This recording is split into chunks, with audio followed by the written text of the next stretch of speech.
Check it out now.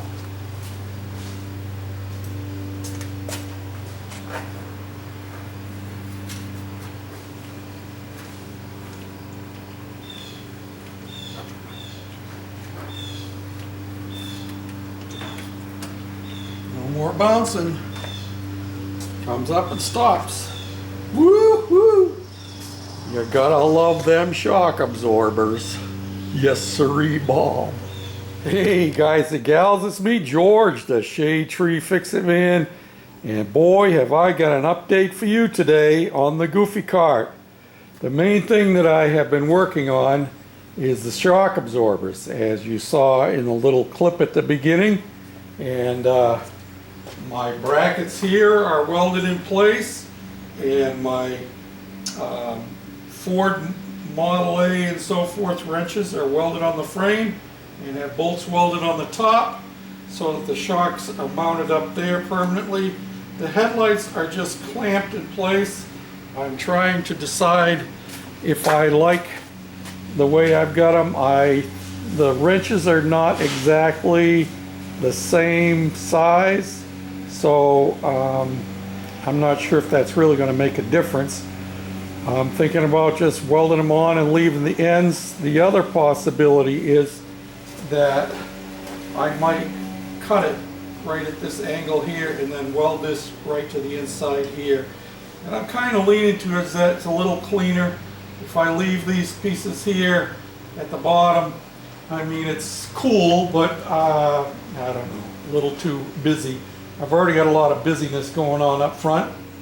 The radiator shell is about the height that it's going to be when it's finally done.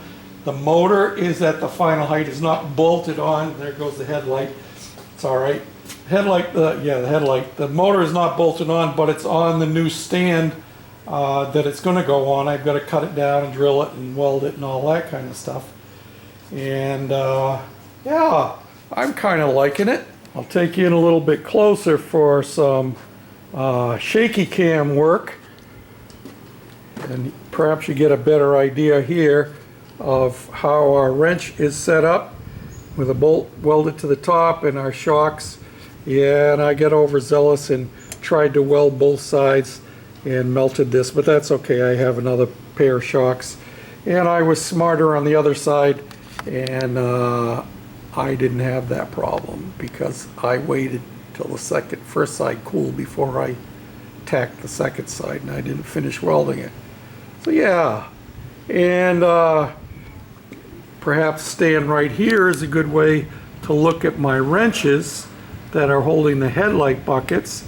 You could see that they are open-end wrenches, and I have them bent at a 90-degree angle, and these are the curly Q S-shaped wrenches.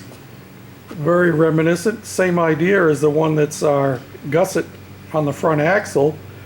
And I think I'm going to take this one off so I could show you something on it. Okay, can you see what that says on it? Cream separator. Can't tell you what the brand is anymore because it's all fuzzed out from getting heated up and bent.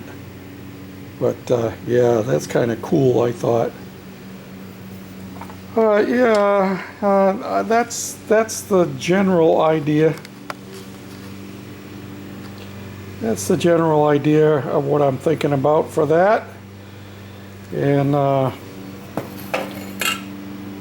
yeah, you can see my Ford lug wrench. I cut the lug wrench end off on the top for the sake of a little bit of simplicity in mounting the bolts for the top of the shock absorber. And the brackets down here at the bottom, those are the ones that came with the shock absorbers on the exercise piece that they came off of. So that made it pretty simple. Just welded that down there, and I found that it was simpler to mount this here on the flat than trying to come over here and come inside. And I was running into other difficulties with alignments with these things here. So yeah, I'm pretty happy with that. And let me take you around the other side And what I have got here, I'm not sure exactly now where it came from, but this piece here I think was off of a snowblower I stripped down recently, and it's going to raise my motor up. Let me see, I'll put a tape measure in there because I haven't actually measured it. Yeah, look at that, 2 inches. That's about what I thought it was.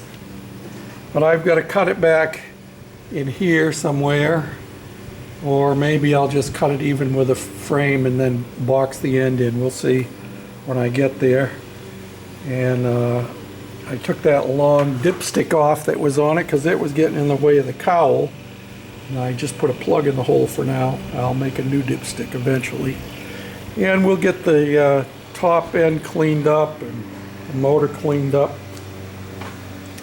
And the reason for jacking the motor up was so that I could push the motor back and make it clear this transfer box, because it was hitting against the back where it was, and I couldn't get it back far enough for proper alignment with my pulleys,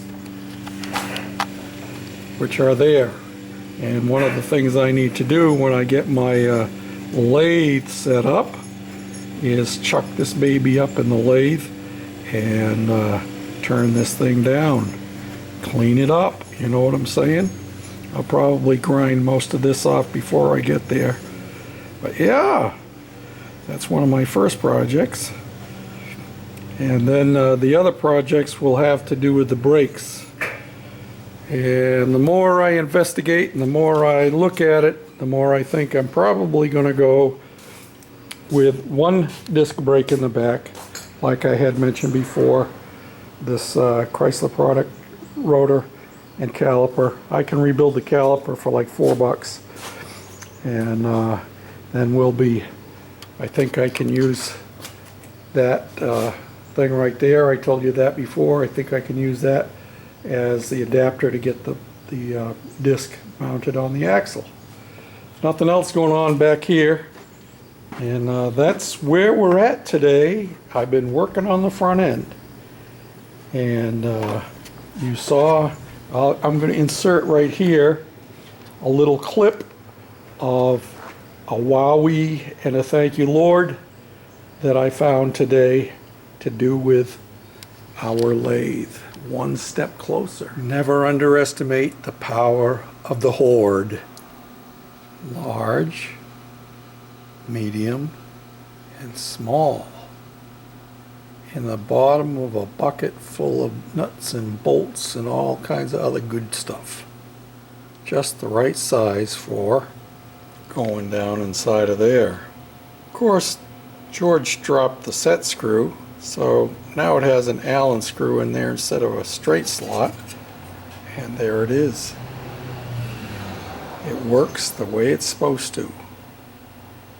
The ball bearing holds it on the detents. Another step for the lathe is sitting outside. Been drying most of the day. Look at that.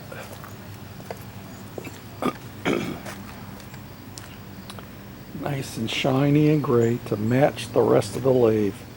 That's better. Mount them behind the shock stanchion. Thanks for watching. Bye now.